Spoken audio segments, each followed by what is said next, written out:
Bien, cette plante, Helichrys, aussi appelée herbe à curry,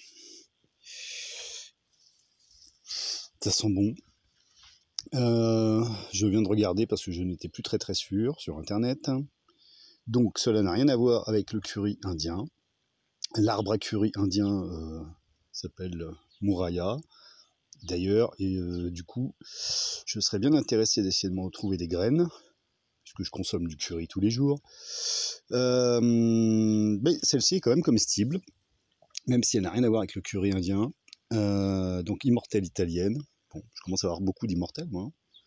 L'autre là-bas c'est une immortelle chinoise. Faut que je fasse gaffe, hein, je voudrais pas rester là encore 947 ans et demi. Donc bah voilà, donc c'est comestible. Faut en couper en petite quantité parce que ça semble développer des arômes puissants. Là je vais avoir tout un tas de graines, donc je vais peut-être essayer d'en mettre en pot. Voilà, j'en ai une autre ici parce qu'il m'est arrivé d'en acheter dans des petits pots en croyant que c'était de la lavande, et puis bah en fait non. Donc du coup je les ai déplacées et apparemment elles aiment bien cet endroit. Voilà.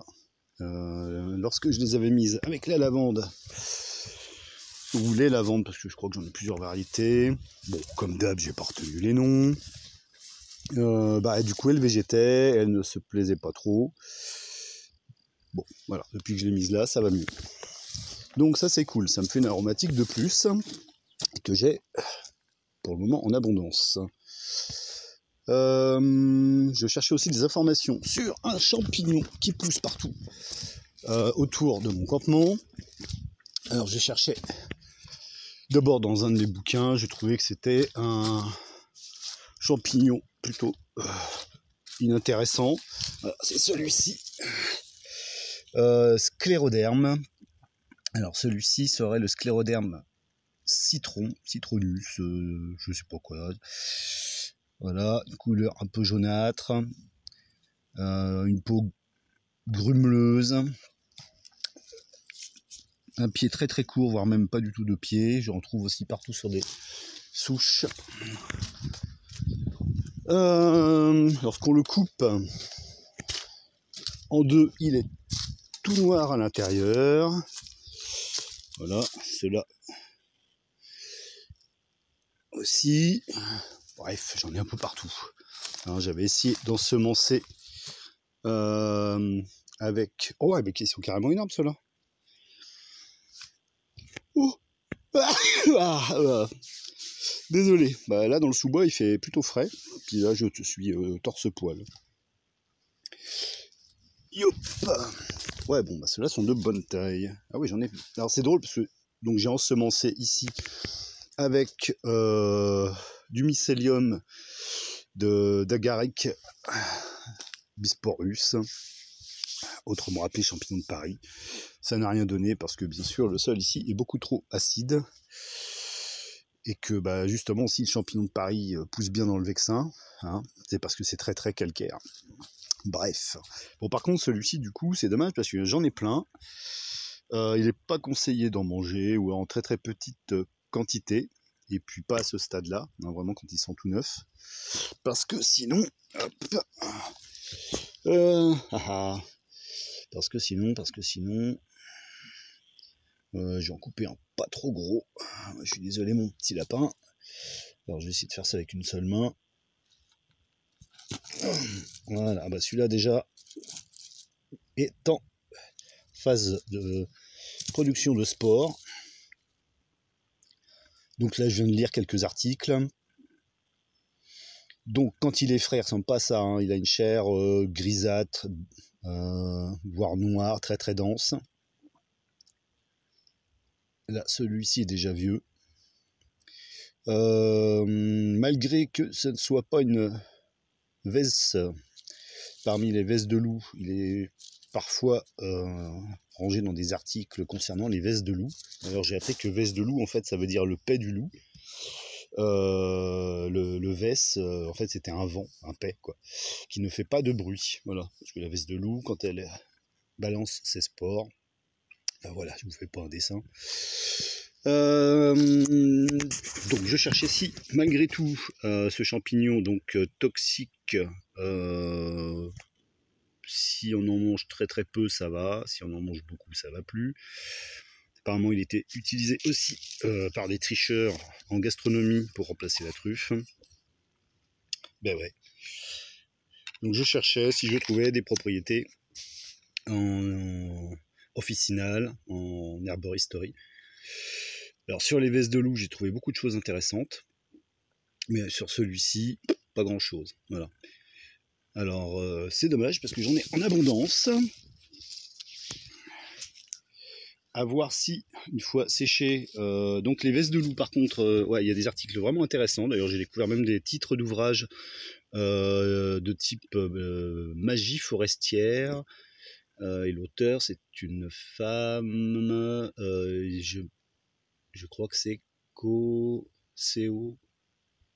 Ceoltoir. C-E-O-L-T-O-I-R, j'ai oublié le prénom.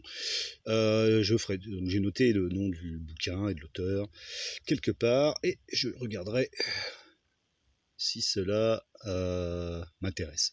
Voilà, parce que bon, magie forestière, forcément, moi j'appelle ça la magie verte. Voilà, je suis un peu en plein dedans. Donc bon, donc les vestes de loup apparemment étaient utilisées en usage externe, en gros un peu comme des pansements. Voilà.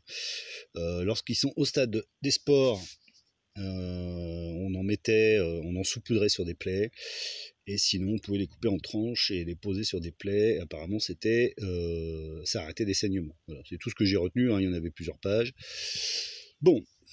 C'est dommage, parce que celui-ci, justement, ne fait pas partie de cette famille de vestes de loup, malgré qu'il ait été cité dans l'article. Je ne sais pas. Donc, du coup, je vais continuer de chercher. Je finirai peut-être par trouver des propriétés particulières. Peut-être comme allume-feu aussi, par exemple. Oui, dans l'article sur les vestes de loup aussi, on pouvait s'en servir comme de l'amadou, c'est-à-dire le faire infuser avec de la poudre noire, faire sécher, et donc ça servait d'allume-feu. Bon. Voilà. J'en ai plein pour le moment. Bon, je ne sais pas quoi en faire. Il y en a vraiment un peu partout.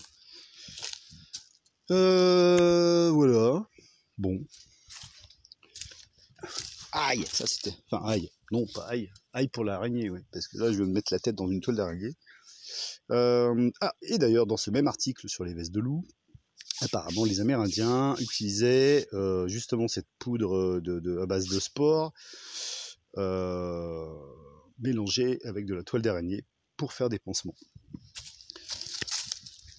Il y en a partout. Quel dommage que ça ne soit pas comestible. Ouais, c'est fou ça. J'attire que les trucs, les champignons comme ça quoi. Hein. Après ça va être les amanites. Bon, après les amanites mouches ont d'autres usages. Bon bah voilà, il y en a partout. Alors, j'ai du mal à croire qu'ils poussent là, juste comme ça.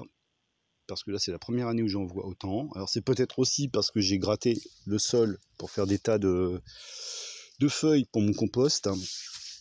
Ça peut aider. Mais quand même, il y en a beaucoup là. Bon,